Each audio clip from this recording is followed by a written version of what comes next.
Hello, listening friends. We are glad to have you with us tonight. नमस्कार श्रोता मित्रों, आज आपको अपने साथ पाकर हम आनंदित हैं। We want you to be blessed by these broadcasts. हम चाहते हैं कि इन प्रसारणों के द्वारा आप आशीष प्राप्त करें। Let me remind you that we have been going through the series of messages entitled Know Your Real Enemy.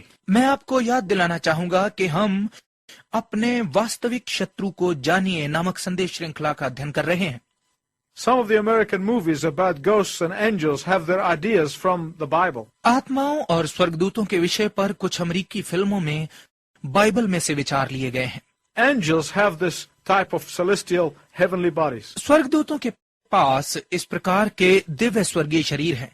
In the book of Daniel, chapter 9, verse 21, Daniel की पुस्तक 9 अध्याय के 21 पद में we see that the angel Gabriel was moving from place to place as lightning speed. हम देखते हैं कि जिब्राइल स्वर्गदूत एक स्थान से दूसरे स्थान तक बिजली की रफ्तार से जा रहा था। Now let's repeat one more time. अब आइए एक बार फिर से दोहराते हैं। Number 1, number 1, angels have individual personality. स्वर्गदूतों के पास व्यक्तिगत व्यक्तित्व हैं। Secondly, दूसरा, angels never die. स्वर्गदूत कभी नहीं मरते।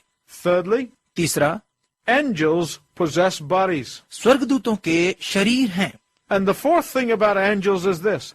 और स्वर्गदूतों के विषय में चौथी बात यह है, Angels were created to live in the heavenly realm. स्वर्गदूतों को स्वर्गीय राज्य में रहने के लिए रचा गया। Angels were created to dwell in the heaven, not the earth. स्वर्गदूतों को रचा गया कि वो स्वर्ग में रहे, न कि धरती पर। Listen to what Jesus said in Mark 13:32. सुनिए मरकुस 13 अध्याय के 32 पद में यीशु ने क्या कहा। Listen to what he said about the last day. सुनिए अंतिम दिन के विषय में उसने क्या कहा। He said, no one knows about that day or the hour, not even the angels in heaven. उसने कहा उस दिन और घड़ी के विषय में कोई नहीं जानता, यहाँ तक कि स्वर्ग में स्वर्गदूत भी नहीं।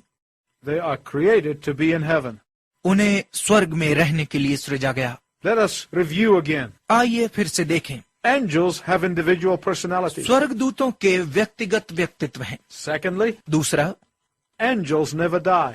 स्वर्गदूत कभी नहीं मरते। Thirdly, तीसरा, angels possess bodies. स्वर्गदूतों के शरीर हैं।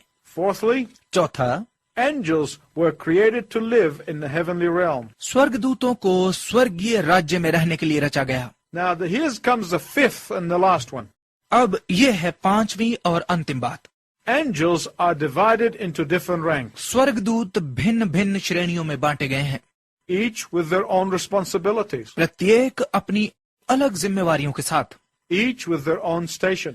प्रत्येक अपने अपने स्थान पर। Colossians 1:16 says कुलुसियों 1 अध्याय का 16 पद कहता है that angels are divided into 4 different categories or ranks. कि स्वर्गदूत 4 अलग अलग वर्गों या श्रेणियों में बांटे गए हैं।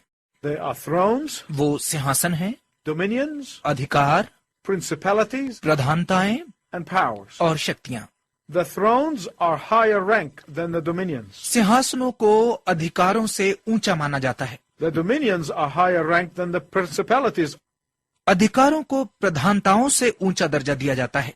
The principalities are higher rank than the powers. प्रधानताओं को शक्तियों से ऊंचा दर्जा दिया जाता है। The thrones have a lot more angels under them and a larger sphere of influence than those who are in the dominions. सिंहासनों के पास अधिकार वालों से कहीं अधिक स्वर्गदूत और प्रभाव का कहीं विशाल दायरा है। The dominions have more than the principalities. अधिकारों के पास प्रधानताओं से कहीं अधिक है। And so on and so on. और इसी प्रकार आगे और आगे। Powers are the enlisted foot soldiers. शक्तियां भर्ती की गई पैदल सेनाएं हैं। They are the ones who are sent to execute the purpose of God वही हैं जिन्हें परमेश्वर का उद्देश्य पूर्ण करने के लिए भेजा जाता है and the plan of God और परमेश्वर की योजना पूर्ण करने के लिए and the mission that was assigned to them. और वो कार्य जो उन्हें सौंपा गया था। Then they return back to base. और फिर वो अपने स्थान पर वापस आ जाते हैं। God executes His will and supervises the administration of the universe through the ranks of angels whom He created. परमेश्वर अपने द्वारा रचे हुए स्वर्गदूतों की श्रेणियों के द्वारा अपनी इच्छा को पूर्ण करता है और संसार के प्रशासन को चलाता है। They are in subjection to God. वो परमेश्वर की अधीनता में है। In fact, a common title of God in the Old Testament is the Lord of Hosts. बल्कि पुराने नियम में परमेश्वर के लिए एक सार्वजनिक नाम है सेनाओं का प्रभु।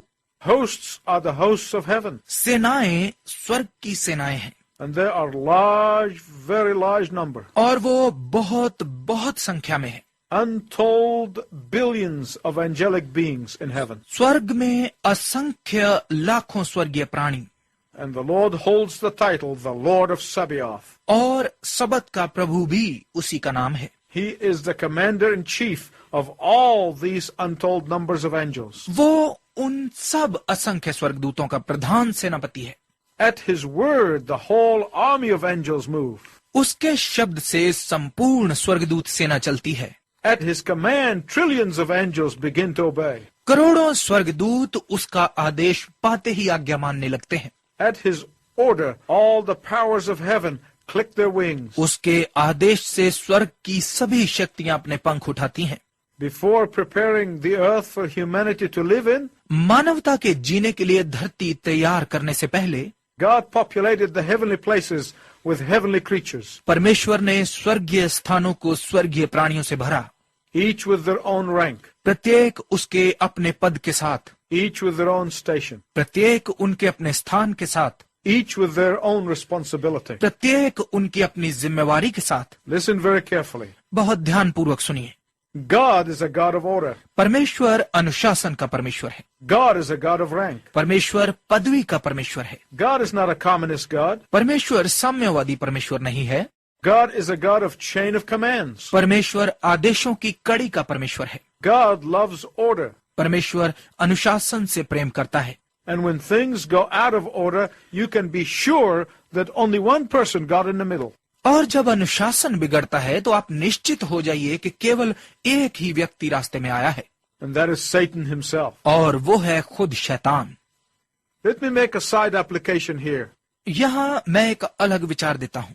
The next time you are tempted to complain about your boss, अगली बार जब आप अपने अधिकारी के विषय में असंतुष्टि की परीक्षा में पड़ें or about your job, या अपनी नौकरी के विषय में which God has given you, जो परमेश्वर ने आपको दी है, I want you to remember this. मैं चाहता हूँ कि आप ये याद रखें God has placed you there, कि परमेश्वर ने आपको वहां रखा है and that God has placed them there. और उन्हें भी परमेश्वर ने वहां रखा है। And your task is to serve the living God, not your boss. और आपका काम है अपने जीवते परमेश्वर की सेवा करना, न कि अपने अधिकारी की। And you offer your labor as if unto the Lord. और आप अपना परिश्रम ऐसे करें जैसे परमेश्वर के लिए।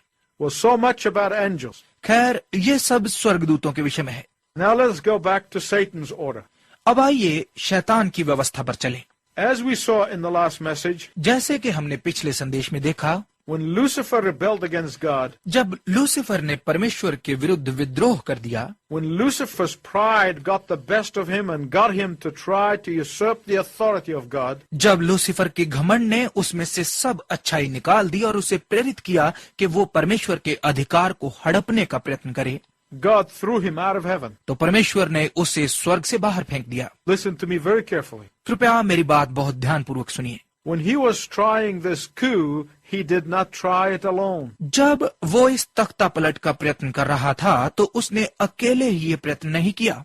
He had a whole lot of other angels with him that fell with him. उसके साथ और भी बहुत सारे स्वर्गदूत थे जो उसके साथ गिरे। In the book of Revelation, chapter 12 and verse 4, प्रकाशित वाक्य की पुस्तक 12 अध्याय के 4 पद में we get a clue as to the extent of the original rebellion. हम असल विद्रोह के विस्तार का एक प्रमाण पाते हैं। This was a major rebellion. यह एक बड़ा विद्रोह था। It wasn't just a lonely angel. ये केवल एक स्वर्गदूत का विद्रोह नहीं था।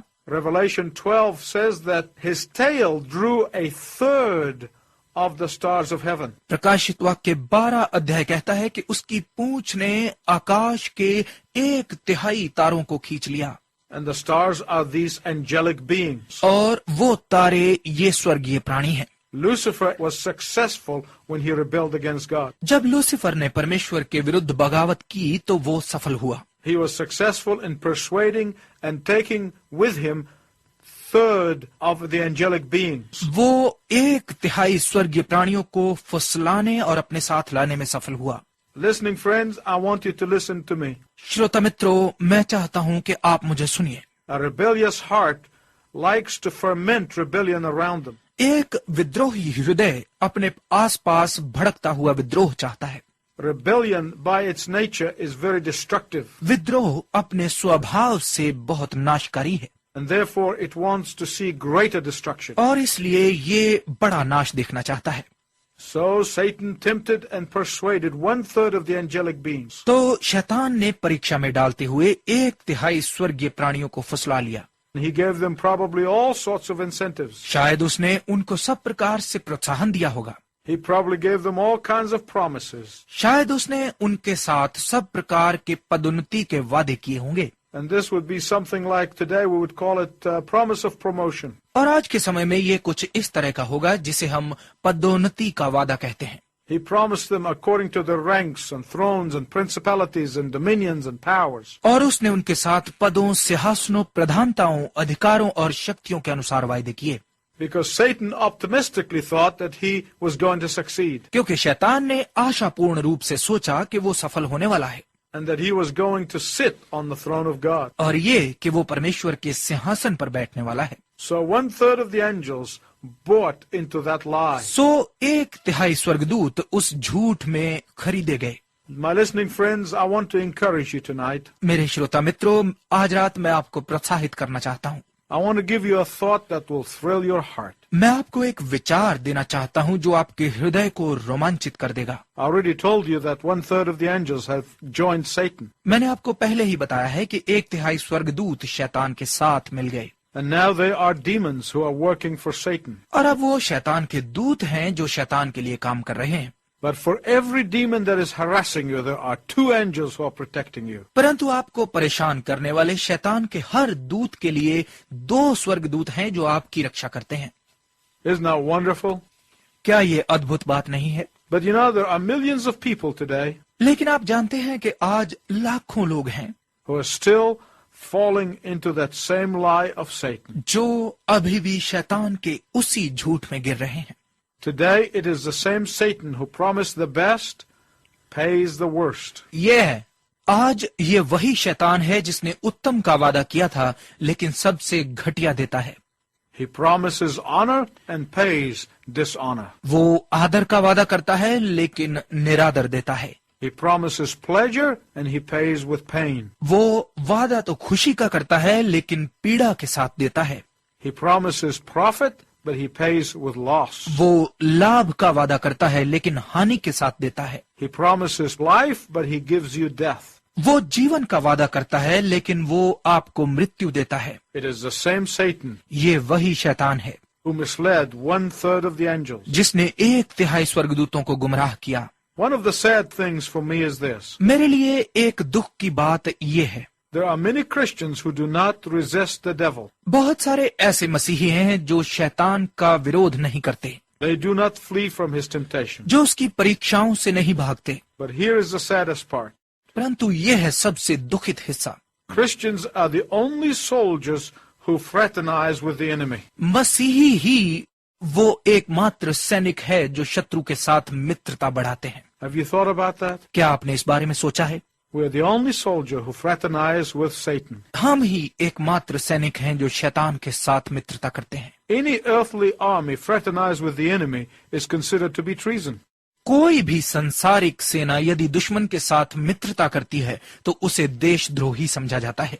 When Lucifer was thrown out of heaven, जब लूसीफर को स्वर्ग से बाहर फेंक दिया गया, he set up his kingdom उसने अपना राज्य स्थापित कर लिया on the model of heaven. स्वर्ग के नमूने पर, And that was the only model that was known to him, और वही एकमात्र नमूना उसे पता था, because he was there in the presence of God. क्योंकि वो वहां परमेश्वर की उपस्थिति में रह चुका था। He was there in front of the throne of God. वो वहां परमेश्वर के सिंहासन के सामने रहता था। Satan saw the government model of God, and that's what he copied. उसने परमेश्वर की शासन प्रणाली को देखा था और इसी की उसने नकल की। Our time has come to an end for right now. आज के लिए हमारा समय समाप्त हो गया है, And until we meet again, I wish you God's richest blessing. और हमारे दोबारा मिलने तक मैं आपके लिए परमेश्वर की उत्तम आशीष की कामना करता हूँ।